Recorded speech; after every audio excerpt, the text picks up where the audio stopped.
Hello, welcome to The Last Tackle. With me in the studio, we have got two gents who have got 84 international caps between them, 6 grand final wins, 3 World Club Challenge wins, and 7 Challenge Cup wins. It's Adrian Morley and Paul Sculthorpe. Not bad trophy haul, is it, boys? You didn't mention the send-offs, but I'm glad you mentioned. Well, you've got majority of them, Moz. I was thinking you could do a special disciplinary show this season. Well, yeah, I won't last 2 minutes this year, but no, it's good to be here. No. Well, all right, seriously, what have you made of the season so far? Fantastic, really encouraged by not just the crowds, but the performances on the pitch. Wigan was, obviously the highlight, beating Penrith. It was absolutely fantastic advert for. It was a brilliant night as well. It was great for Rugby League, but great for the Super League. It was really a boost for the British game. But all the other games have been great. There's a couple of teams, not quite got the win there, but they're there, and it's shaping up nicely for a great season. Scully, me and you were at the season launch. Real optimism at the season launch. And all right, I know we've had our disciplinary issues so far this season, but I think it's been a cracking start. It's been fantastic, hasn't it? We did say it, didn't we, on the opening show? The buzz around the game on that day before a ball was kicked, and I don't think it's disappointed. I think with every game on TV, everything's accessible. Oh, it's brilliant. I watched a bit of Wigan on Friday, then I switched over to Saints. Yeah, it's fantastic for the fans who can't get to games, and I think some of the quality on the field as well. We've seen some great games. I think some of the results have gone the way we expected. Some haven't, and there's still to be said on some of the teams on how they're going to fare throughout the year. Right, well, let's start with our favourite topic, Scully. It's not golf. It is St Helens. 3 out of 3. Yeah, the first 2 games very impressive. Very impressive. I was at the league game on Friday. Disappointing game. I think it was one of them games. I had the feel about Saints on Friday, like they knew it was a game they were going to win, and they got a bit lackadaisical with the ball. To be honest, it was a lot tighter than I thought it was going to be. Yeah, I mean the pitch was dreadful. Obviously the conditions. We've had so much rain, and I don't think it was ever going to be a game full of skill. But I just think Saints were pushing passes that they didn't really need to push, and again, because I think you've got that quality in there that you can win the game. So I think Wello will be disappointed. I've seen some of his comments after the game this week, and I think there'll be a different team this weekend. Look, you don't win titles clearly at this time of the season. You win a title at Old Trafford come October. But I mean, 3 out of 3 is a good solid start. It is a solid start, and I think the big positive for Saints so far in these opening 3 weeks has been the introduction of the new players. I think Darryl Clark's been outstanding. Matt Whitley, for me, has been the best player on the Saints team. And obviously Blake, he missed the last game through illness. But again, I think he's finding his feet. But the other 2, I think, have been a real, introduction into Saints and created some great things, certainly on attack. And Matt Whitley is just, I spoke about Matt. I've had the pleasure of working with him on the England programme, and he's just somebody who's effort-based, things within games, on attack and defence. He's already crossed the whitewash, I don't know how many times, and that's because he's put himself in the picture. He's a super fit guy, and he just competes for everything. And what about your mate, Paul Welling? Second season, obviously won the World Club Challenge. Disappointment, obviously, in the playoffs last year. Do you think he's learnt from that experience? Yeah, of course he'll have learnt from it. It was his first year in charge of, making all the decisions, and I know Wello, I know what a fabulous coach he is, and man manager of his players, and I think probably that first year he's out of the way now. He's probably settled down, took a bit of pressure off him, and I think I know he's thoroughly enjoying the job. Right, well, we've got a former Warrington skipper with us, and you're good mates with Sam Burgess. 2 wins out of 3. I think it's been a fantastic start for Warrington. I really do. No one really expected him to go to the south of France and get the win, and it was a game they could have won, and you could argue should have won. So they was in with a chance. Didn't quite get the win, but they've had 2 wins on the spin now at home, and I think they're going about the business. It's a really tough test this week. They've got Hull KR away, who are going very well themselves. So if they can beat Hull KR away, that will be a real statement, and I think a lot of the Super League clubs will take notice now and think Warrington are here to compete this year. So I think Sam will be pleased how the season's gone. I think he would have picked 2 out of 3 victories at this stage of the. Is he enjoying it? Have you spoken to him? He's loving it, absolutely loving it. Every time you speak to him, he's enthused, he's excited. It's great that a young British coach is making his mark on the Super League, and I'm looking forward to what he can produce. Not only this year, but in years ahead. I think it did raise a few eyebrows, his signing, because of his lack of experience. But where did his experienced coach get the first start? And if he's half as good a coach as he was as a player, he'll be top notch, and I think he's going to be great. I think that's Sam's biggest asset is his energy levels and what he'll get out of the players. Like you said, he's not as experienced as a lot of other coaches, but players respect what he did as a player and what kind of player he was. So players, it was kind of. I take myself back to when I signed at Saints, so the second year was Ellery Hanley was my coach, and he's a guy who I'd admired. He was my hero as a kid, and so I'm sure Sam Burgess is the same for a lot of those young Warrington players. And it's kind of, you don't want to let them down. You want to give everything for them, them kind of players, and who obviously stepped up into the coaching role. Because there was clearly an issue. Something went on at Warrington last year, but the players all seem to have been really positive about Sam. Very much so. Yeah, there was issues last year. I mean, we can't put our finger on it because we were in the inner circle. But there was obviously a problem with the coach and with the players. But now, I think everyone at a pop-down training actually just before the season started, and everyone had a smile on their face. Everyone was bouncing around, and the coach more than the players as well. So it was looks like a happy camp, and obviously they've been working hard as well, and you have fun when you win, and you have fun when you're training, and when you bounce into work, and it looks like they've got the right balance there at the minute. So rugby league's not a complicated game, is it? It's not a complicated game, so I think you get the best out of the players. The players and there's got to be some responsibility on the Warrington players for last year. You can't go saying it's all about the coaching staff, and a lot of them players are still there who didn't perform. Is it just a different mindset this year? Talking about bouncing, what about Wigan? World Club Challenge. I know Matty Pete let him celebrate after that game, but he was obviously determined to make sure they won the next Super League game as well. Yeah, I think that's the big thing is early on, after such a high, of winning the World Club Challenge, that you don't let it impact on your regular season. This is the big prize, in October. Fantastic for Wigan, it fully deserved, and I made up for Matty. He's a great lad and he's a good friend of mine. And great for the British game. Yeah. And we had Chris Radlinski sat there last week, and he revealed that when he appointed Matty Pete, he got 50 letters of complaint about his appointment, and now he's won everything in 2 seasons. Yeah, I mean, I think anybody at the Wigan club, Matty's gone through all the ranks. He coached my son when he was head of youth, and he's been there, done it. He's Wigan through and through, and the people who matter know what Matty Pete was about. Because he wasn't a big name in the headlines all the time, of coaching other teams or what have you, certainly doesn't mean he wasn't up for the job. And I think he's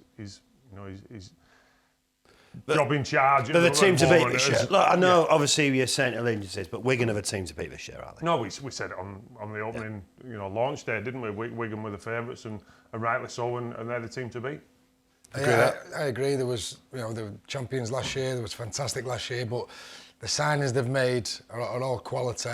And when you do have a bit of success, it breeds success, and it's shown in the World Cup Challenge. They looked, really worthy winners against, let's face it, a fantastic side in Penrith Panthers, and they're going to be the team to beat. You're right, but Saints will have the say, I'm sure. But Wigan are still favourites. Let's talk about another one of your old clubs, Miles. Where are Leeds at? I mean, that is a good win against Catalan at home. Yeah, 18-10. Yeah, the jury seems to be out about Leeds. Yeah, it is a good win, but there's been the old inconsistency issues. They've probably had a bit like, they was lucky to win against Salford the first week, but I think at this stage of the season, teams are still finding their feet, players are still finding their feet, and getting used to playing with the new teammates, etc. So I'm not going to pass judgment just yet. Same with a number of teams till we get probably halfway through the year. But at the minute, they're not filling me full of confidence too much, but that can change in a couple of weeks, can't it? Because some big signings for Leeds, and Yeah, people are still not sure where they're at, are they? No, there is some big signings, and I'm a massive fan of Brodie Croft. I think he's class. I think he's showed his touches of quality. I think going into a new team, new environment, new set of teammates, and there's going to be a certain time frame to find your feet. But I think he's a quality signing. Andy Acker's obviously his partner at Salford, who was obviously he's a great player as well. And they've got a lot of great strike. Look at Harry Newman, Ash Hanley, quality players. I just think, like Moz said, Leeds' problem always been that inconsistency. Whether we talked about Warrington before, whether it's a mentality thing. Is it something that Leeds have got to change, because they've got. It never used to be a problem mentality. No, did it? and they've got the players on paper. Salford, another one of your old clubs, Miles. Great win, because Hull KR going into. I've had a few clubs. Quite a few. Yeah. No, He played in Australia, by the way. yeah. He doesn't like to talk about it. No. Look, Salford, excellent win against Hull KR, because Hull KR had been one of the form teams going into. Oh, definitely. It was fantastic last year. Hull KR. They've brought that form into this year. They was unlucky to get beat the first game, Salford. So, take that out of the equation. Two wins out of three. I think they're going fantastically well. It's going to be very tough this week, obviously going to St Helens. However, I just think Paul Rowley's doing a fantastic job. Every year, Salford get the best players picked off by the bigger clubs. Yeah. It's happened again this year. However, they've got some security now, thanks to the council and the stadium. No, that's all good, all positive, and I think he's one of the best young British coaches out there. Rowley, very, very smart. Every time I hear him speak, I'm impressed, and he obviously punches above his weight in terms of the squad they've got, and this year looks like it's going to be the same. And Scully, finally, Hull got their first win, but only just against London. Yeah, they nearly didn't they? I mean, again, just the team. You look at the players that they've got on paper, should be way performing better than they have been doing. I don't think they'll be happy with the win that they've got. Against London, who have been tipped to not win a game all year, and you've got to credit London for the efforts that they've put in. But they've come with an inexperienced Super League squad. But Hull have got to do better than they're currently doing. It's a massive club who've underachieved for so long. Yeah, I just think London, I've been really, really impressed with them. Their effort in every game they've played, they've left everything out there on the pitch. You could just say they've just a bit of a lack of talent in the team, but you can't knock their efforts. They've been trying. I think they'll get a win, at some point this year. And they were so unlucky against Hull. Last minute, it was the fifth tackle as well, and Hull just got over. But I agree with you. Even though they got the win, they won't be particularly pleased there. And it would have been interesting to see what would have happened if Hull would have gone down at home against London. It was a massive club, but we'll see how they go. Gents, we said it's been a great start season. It has probably not as good a start as the NRL. Surely we need to start the Super League in Vegas next season, don't we? Well, we must insist on that, Mark, can't we? But seriously, how good has that been for the sport of rugby league? It's brilliant, isn't it? Because everybody's talking about it, and whether it's NRL, Super League, whatever, it's one game. It's still rugby league, isn't it? And promoting that to the US, who are an absolute sport mad nation, it could be. And to see, the event that they put on, and then obviously the two games that they performed. Was fabulous for rugby league. It could be the biggest thing that's ever happened to rugby league. We've been trying for years to get the sport bigger elsewhere, and there's no better place than to crack the States. And if we can get a bit of momentum, Toronto was fantastic. I think we missed the trick with Toronto, but if we can get it in North America, it could be fantastic. I think the great thing as well, like you said, momentum on that. They've done a 5-year deal on Vegas. It's not a one-off. Brilliant. It's not a show thing and then forget about it. It's something that they can no doubt build on, and hopefully Super League will be there as well. Yeah, we'll go and check it out next year. We'll go and check it out for the Super League. It's crazy. I've said it for years, and you look at sport and you look at like all the sport that's going through like the Middle East and different things about money into sport, and we have a game every year that's Australia v the UK, in the World Club Challenge, and why not take that on the road? It's halfway either way. Take it to the US, take it. It was very good at Wigan this year, though. Take it to Dubai. Oh, of course it was. It was fabulous, and we want to see it. And people beforehand, it was really Wigan put on a really good show. We're talking about promoting the game and what the NRL have just done in Vegas. True. I think it's definitely a discussion point where the World Cup Challenge should be. Although Wigan did a brilliant job this year and it was a brilliant game. That was the Betfred World Club Challenge. Betfred are our partners. Look, if you like a bet on the Rugby League, please keep it fun and gamble responsibly. I'll tend to just bet on like the bigger teams, you know what I mean? Or I'll probably take your method now and just go for any time try scorer. So I tend to just like throw a tenner in my account and then I'll just split it up and put like a couple of accumulators on if the matches are right. It just makes it easier. I don't end up losing too much then. And obviously if there's no on, just save it for another week. Small stakes, mate, isn't it? Yeah, just small stakes, like. Exactly. At Betfred, we want to support all our customers in keeping their gambling fun. Gamble safely with Betfred. Yeah, gamble safely, please, if you're having a bet at all on the Rugby League. Right, let's just talk Challenge Cup. Absolute cracker on the Sportsman for you on Sunday. Featherstone versus Wakefield in the 5th round of the Betfred Challenge Cup. The Super League teams come in. The next round coverage will start at 2:45. Live and exclusive on the Sportsman. Featherstone versus Wakefield. Scully, this should be a cracker. It should be a cracker, you know. Obviously, Challenge Cup knockout out football, and obviously two teams who are neighbours. You know, and I'd love to see when the last time that they actually played against each other as well. And obviously, you know, now both in 1998. Is that when it was? Right. And now, obviously, both in the That long championship. ago, you were both playing. Yes. Yeah. Over the days. And both vying to obviously win, you know, the Betfred Championship. Yeah, and get yourself in the next round. You don't know who you might get. Get that home draw. You're right, yeah. I mean, my wife's from Wakefield, so whenever you go to the area, it's brilliant. You've got your Fev fans, your Cass fans, your Wakey fans, all in the same area, and there's always plenty of banter flying around. And you know, they'll meet obviously in the league, won't they? But this is great that it's there's no second chances in the cup, is there? So it's no. I'm looking forward to this fixture already. Well, it's a very much new look Wakefield. They've got a new owner in Matt Ellis. They've got a new coach in Daryl Powell. They've got a new stand as well. And we sent Lewis to Wakefield. Well, Matt, thank you for joining us. We're stood in what is quite an impressive new stand here at Wakefield. It looks very different to the last time I was here, and obviously you've come in and brought some new ownership and new direction to the club. As we stand at this point, what's the mood like? How optimistic are you that we're at the beginning of a positive future for Wakefield? Yeah, I think all coming together, you know, we've got the new stand, obviously relegation wasn't ideal with a new stand coming, but with the new ownership coming in, with myself coming in, I feel, and appointment of Daryl were massive for us. You know, it's allowed us to go out and rebuild the coaching staff and rebuild the playing squad. And I feel we're in a good spot to put a really good season together. You know, a fantastic special season for the club. What you want in the first year of the new stand, the new facility, want to get as many people in here obviously as possible and get great atmosphere in the ground. And obviously I haven't been here that long, but it's like everybody's saying it's a different club, it's a brand new club. There's an excitement around that from within the playing group. You can feel that within the fan base as well.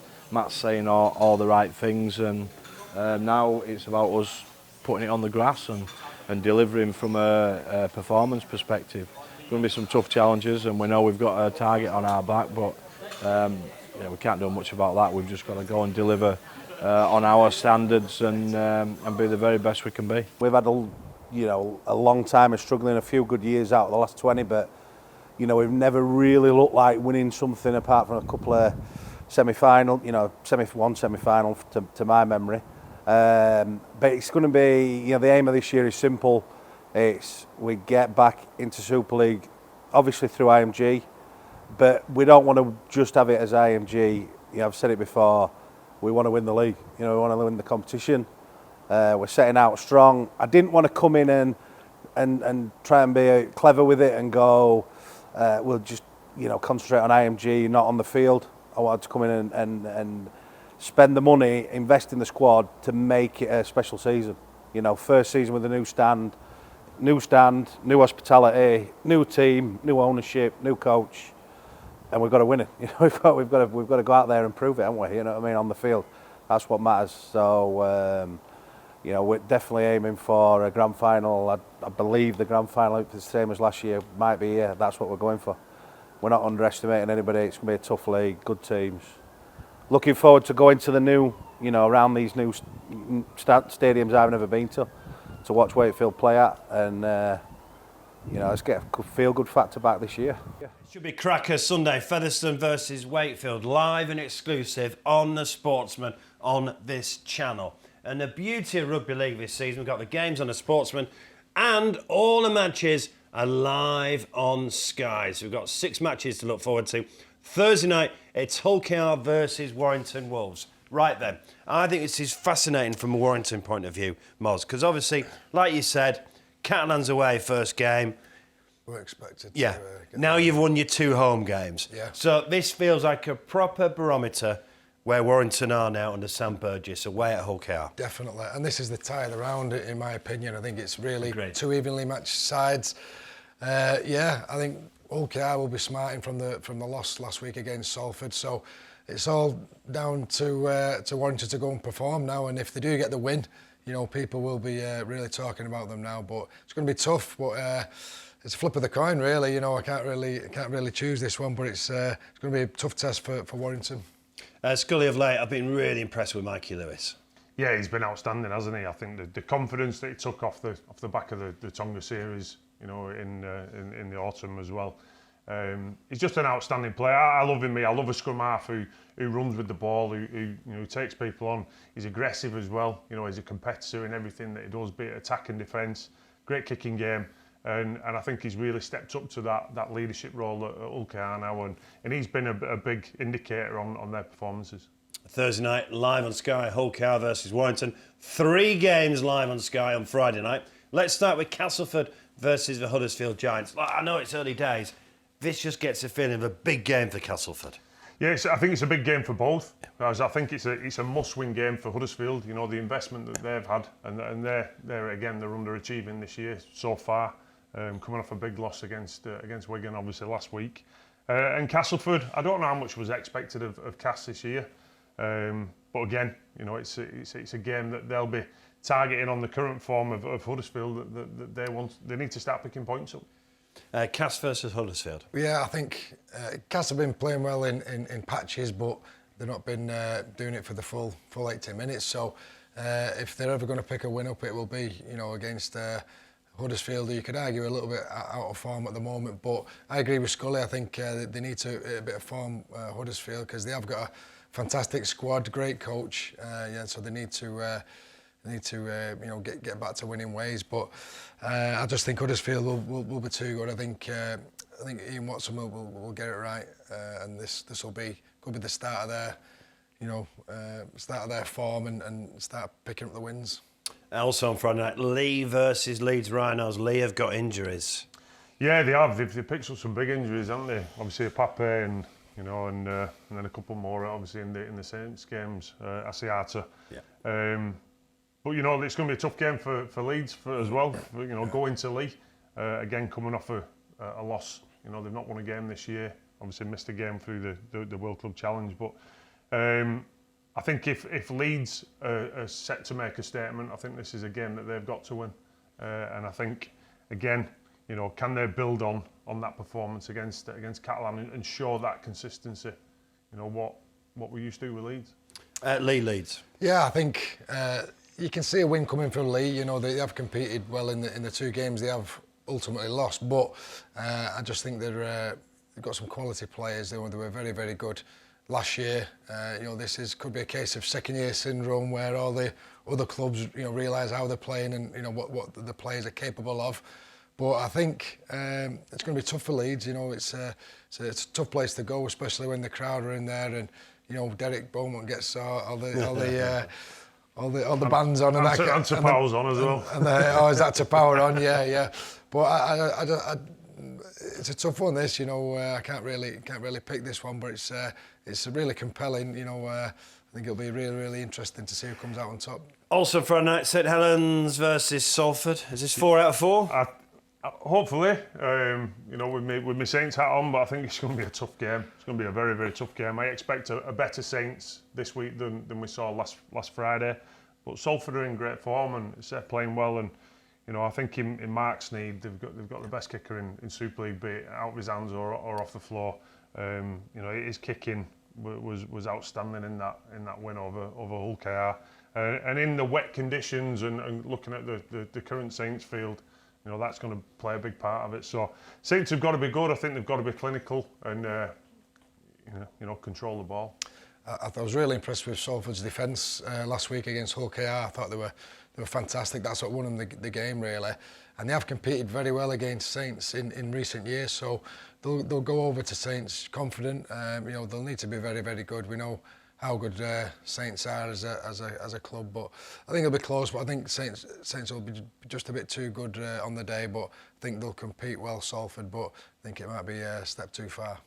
Saturday we got London versus Wigan. This is the kind of game you want if you're a London fan, isn't it? Of course it is. Yeah, you know, you see the World Club champions, you know, coming to town, and you know, London. I said they'll go into this game confident on the back of the last performance. You know, unfortunately that final try, you know, cost them the win against Hull, but they'll go into it confident based on the effort-based, you know, elements of their performance and something that they need to build on and continue this week against the quality Wigan side.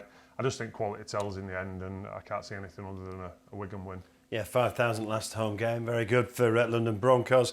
And then Catalan Dragons versus Hull at 5:30. Yeah, Hull are struggling, aren't they? I mean, they have got a number of injuries, so you know they can use that as an excuse. But it would have been tough with a full strength side to go to Catalans and get the 2 points. So I think Catalans are going to get back to winning ways, but you know they need a few bodies back Hull, and they need to hit a bit of form soon because you know the owners of Hull have only got so much patience. You know, they've invested, seems every year. You know, we look at, there's a fantastic squad assembled, but they never quite fulfil the potential. So, yeah, Tony Smith, I know, and we all know how good a coach he is. So if anyone can work the magic, it's Uncle Tony. But he won't panic, will he? No, he won't panic. No. So you know, it's a long game for him, but they need to probably start doing it sooner rather than later. And Catalans versus Hull. Yeah, no, I agree with Moz. I think, you know, Catalan will be wanting to turn around that defeat against Leeds. They'll be bitterly disappointed with that. But again, Hull, you know, I just can't see them turning the performance round that much to get a win down in the south of France. Okay, right, we're running out of time. Just before we finish, pick an individual that's impressed you the most so far. Well, there's been a number, hasn't there? Well, pick a few then. For me, I mean, I've seen more of St Helens than any other team, and for me, it's been Matt Whitley. Yeah, Mikey Lewis, you mentioned him before. Yep. You know, very, very exciting player. You know, and he's got age on his side. He's only going to get better and better. But your man Wellsby, he's been great, hasn't he? You know, you forget how young he is just because he's been around for that long. He's been absolutely fantastic. Yeah, he's an ancient 24 now, isn't he? I think. Yeah, he's over the hill. Won everything in the game, but no, Jack's he's just so laid back. He's just a player, isn't he? He's not a player you want. You know, people have said to me, "Oh, is he one? You move him up to the halves now and get him more involved." It's the worst thing you can do. I think Jack his talent and his ability is just going out there and playing what he sees. You know, let him do what he wants, let him go where he wants and go and play. And he's a phenomenal athlete, and you know his performances have just carried on from where he left off last year. Right, gents, good to see you. So all the Super League games live on Sky and live on the Sportsman Sunday afternoon. It's Featherstone versus Wakefield, and we've got a very special show for you next week. We're at the launch of the Betfred Women's Super League. See you then.